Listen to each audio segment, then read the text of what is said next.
Hi, and welcome back to my kitchen. My name is Melissa Leroy. I'm a holistic certified nutritional practitioner, and I currently work with Dr. Joseph Picone at Foothills Wellness Center. We are in week 6 of the 2015 52-week Eating Healthy Challenge. So hopefully you've had time to check out the menus, check out recipes, and check out additional videos just like this one.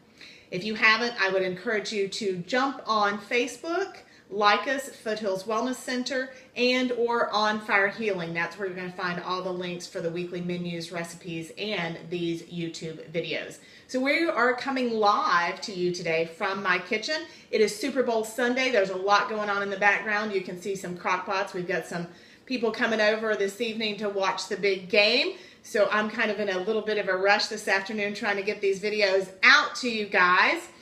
We have absolutely loved the feedback that you guys have been giving us. Keep those pictures coming.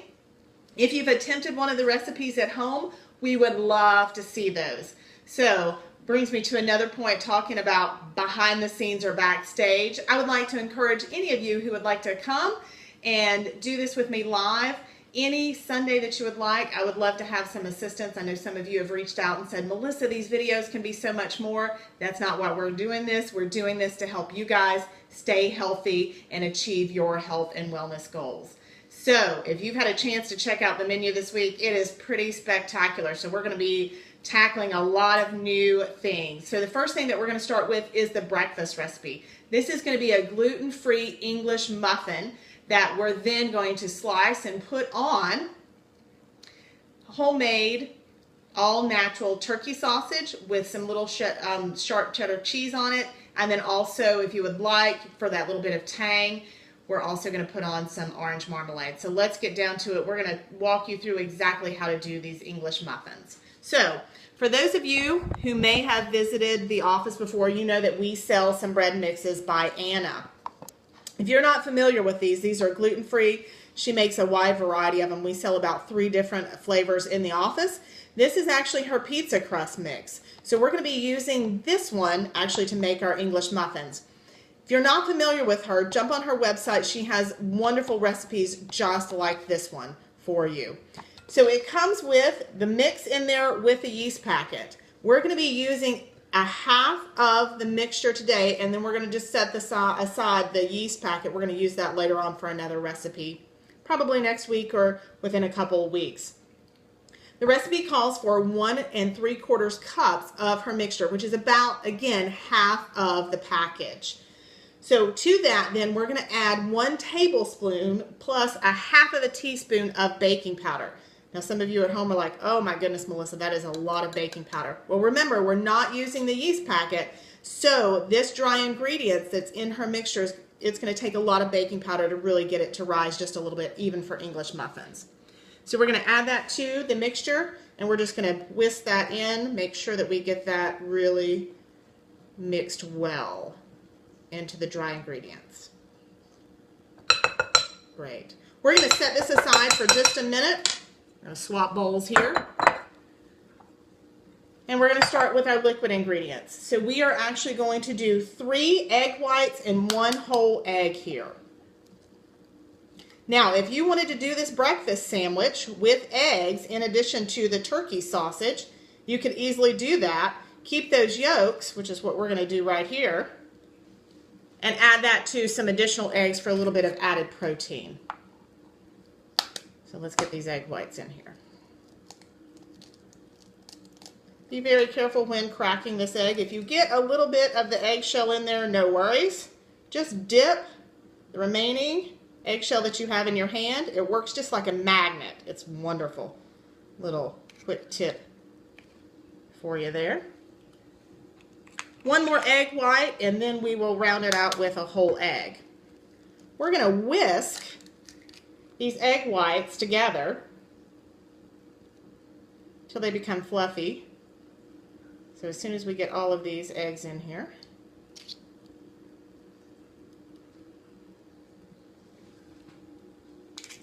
and 1 more whole egg.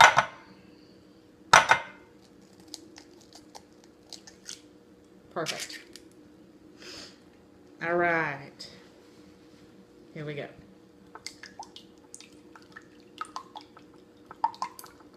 going to whisk it up.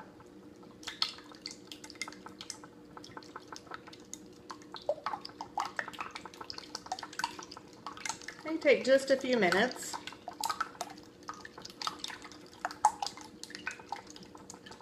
Great. So while I'm working on this, in order to prepare your pan, you can kind of see it here in the corner of your screen. I have lined a baking sheet with aluminum foil.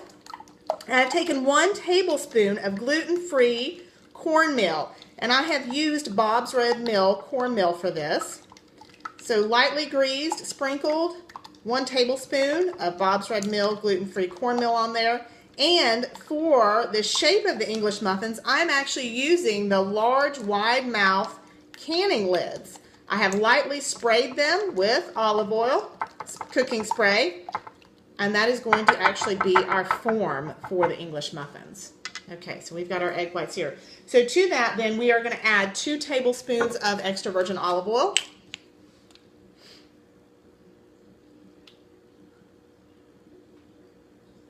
We're also then going to add 1 tablespoon of apple cider vinegar. So that's actually going to activate that baking powder that we have in the dry ingredients, really give it that boost that it's going to need to allow those English muffins to rise.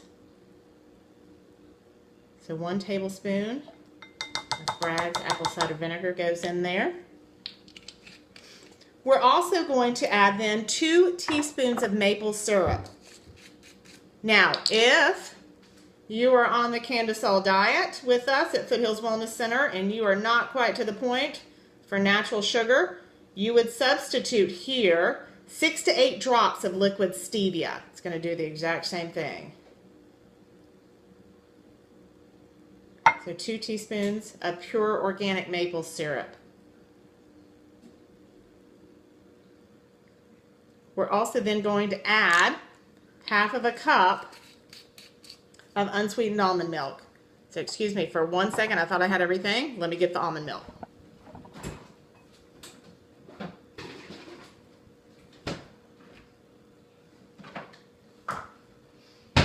If you've attended some of my cooking classes, I call that a wardrobe change. Sorry about that. All right, half of a cup of almond milk. We're going to add that right in.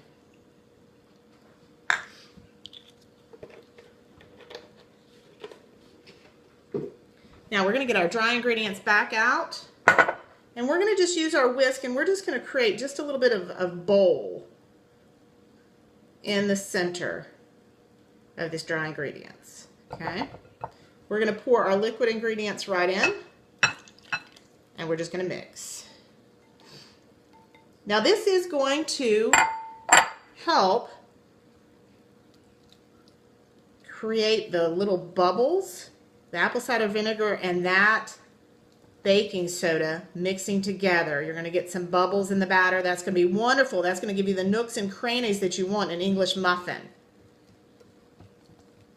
We all love English muffins. Putting a little bit of ghee on an English muffin, jelly, gets right into all of those nooks and crannies and makes it just wonderful. So once this is completely mixed, we are then going to use either a half of a cup, or I actually like to use an old-fashioned ice cream scoop. That's about a quarter of a cup. That's what you're going to use to measure the dough that we're going to put into each canning ring.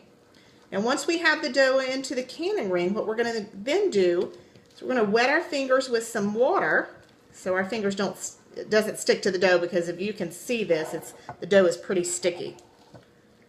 We're going to smooth out the top. We're going to then sprinkle the tops, once we have them smooth and in the canning jars, with an additional tablespoon of cornmeal. Halfway through the baking process, which is going to be about 10 minutes, we're going to flip the English muffins in the canning rings with a spatula. And that's what's going to make sure that both sides come out completely flat. And I'm just kind of tapping my whisk against the side of the bowl here. We've got some of the dry ingredients in the whisk here. I'm going to make sure that we get all of that out, particularly if there's any leftover baking soda in there, or baking powder, excuse me. We're going to need all of that baking powder for these English muffins. So again, once we have this mixed, we're going to put 1/4 cup right into the canning rings. Smooth it out with water. You're going to bake these at 375 for 10 minutes. Flip them. And then bake again for 10 minutes, and they're going to come out just wonderfully golden brown. Thank you so much for watching. I really hope that you will go and visit our page. That's where you're going to find this recipe and pictures of the completed recipe. Happy and healthy eating.